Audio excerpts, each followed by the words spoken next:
Myntri Rangbah ke jylla Conrad K Sangma uloong baya ka Kaiphod Jong ka high level committee ïadei bagi jingpynkynriah ka METOR on peit bniah shuwa ka political department but hadien kata on sararu hakhmat ka kynhun Myntri. Ïakren berkatu ka ni ginong tho kubor Conrad uloong baya ka ni ka Kaiphod la ïakren no ha ka kynhun Myntri ka ban sasyong ha kini kitayo ki banwan ne ha ka weipat.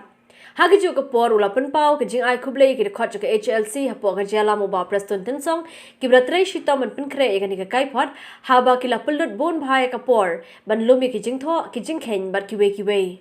The recommendation and the entire report of the committee has been submitted.